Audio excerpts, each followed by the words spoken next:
Nichiren was invited by Kudo Yoshitaka of Amatsu on the 11th of the 11th month of 1264. Kyonimbo, Jokambo and others accompanied him.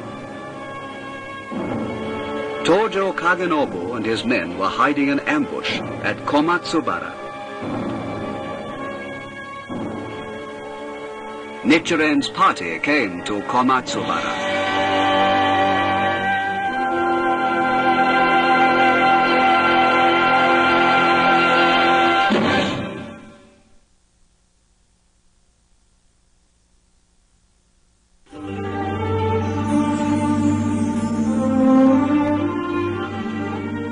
Here, on the 28th day of the 4th month of 1253, Nichiren chanted for the first time, Namu Myoho Renge Kyo. This simple ceremony announced the start of his movement to establish the right law of the Buddha.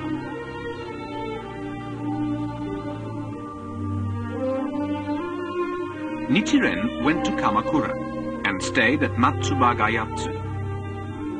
Preaching to passers-by in Komachi Street, he expounded the teachings of the Hokkekyo and criticized the Buddhism of the other schools. The Buddhists of these schools were indignant, and on the 27th of the 8th month of 1260, they sent a group of men to burn down Nichiren's hermitage. The following year, on the 12th of the 5th month, the government banished Nichiren and sent him from Kamakura to Ito. As the ship neared its destination, a storm arose and began to toss the ship around. The officer in charge grew afraid and put Nichiren on a small rock called Manaita Iwa, knowing that at high tide the rock would be submerged. The tide was coming in when a fishing boat came to the rescue.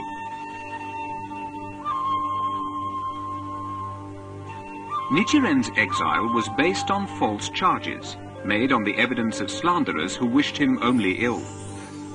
On the 22nd of the 2nd month, 1263, Nichiren was pardoned and took a ship back to Kamakura.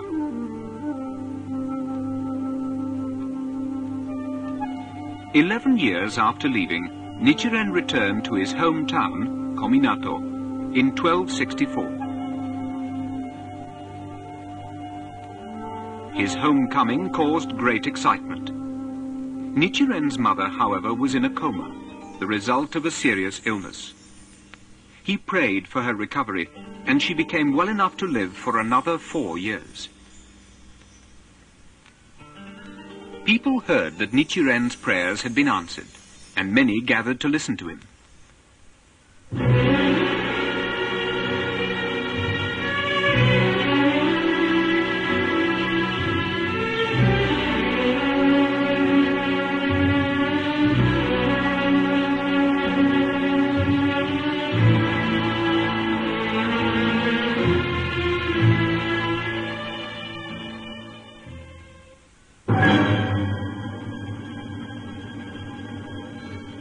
The governor of the Tojo district, Tojo Kagenobu, was reminded of Nichiren's criticisms of his faith.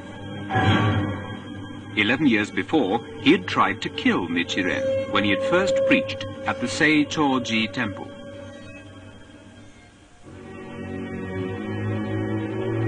On the 11th of the 11th month of the year, Nichiren received an invitation from Kudo Yoshitaka of Amatsu. He set out, accompanied by such friends as Kyonimbo, Jokambo, and Choibo. At Komatsubara, Tojo Kagenobu and his men were waiting in ambush. When Nichiren's party reached Komatsubara, they attacked. Nichiren's followers fought gallantly to defend him. Kyonimbo was killed. Jokambo and Choibo were seriously wounded. The incident was reported to Kudo Yoshitaka, who rushed to the scene. During the fight, he died a martyr. Tojo Kagenobu struck out at Nichiren with his sword. Nichiren parried the blow with his rosary, and the sword slipped and cut his forehead.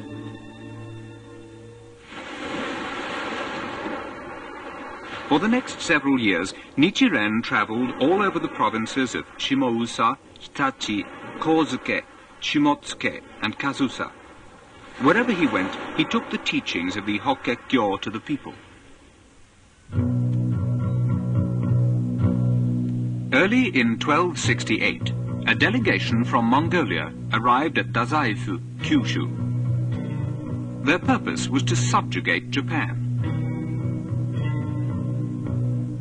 The Mongols had already occupied the greater part of Asia, and their troops had marched deep into Europe too. The delegation was interviewed by Japanese officials, who took their attitude as a further indication of their intent to invade Japan. Such an invasion had been predicted by Nichiren in the Rissho Ankoku-ron 8 years previously.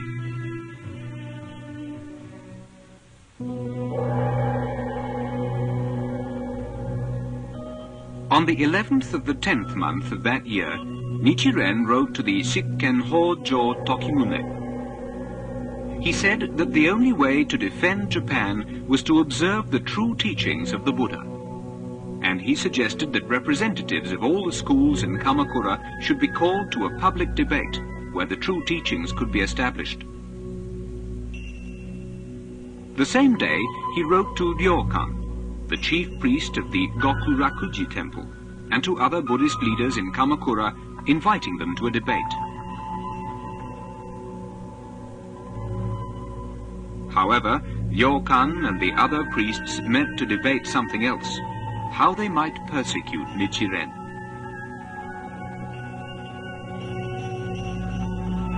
(1271), a year of terrible droughts. The ground was parched, the rivers dried up, and the crops died. The government ordered Ryokan to pray for rain. Together with other priests, Ryokan prayed for 7 days, from the 18th of the 6th month. But their prayers were in vain. On the 7th day, however, a great wind began to blow.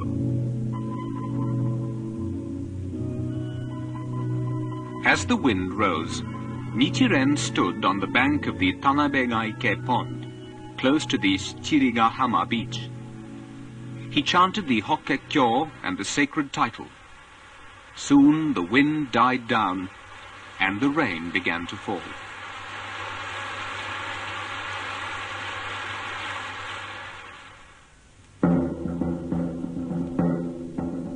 At the instigation of Ryokan and his followers, the government decided to arrest Nichiren. On the 12th day of the 9th month, the war minister, Hei no Saimon no Jo Yoritsuna, went with his men to Nichiren's hermitage at Matsubagayatsu. One of the monk soldiers, Shobo, took a scroll of the Hokkekyo from Nichiren and struck him with it. The scroll was the 5th volume of the sutra, in which it is written that the keeper of the scroll will be threatened with swords or sticks. Nichiren spoke to them in a loud voice. "Look at Hei no Saimon no Jo," he said. "He's gone crazy. He is felling the pillar of Japan." And as they listened to him, the people grew afraid.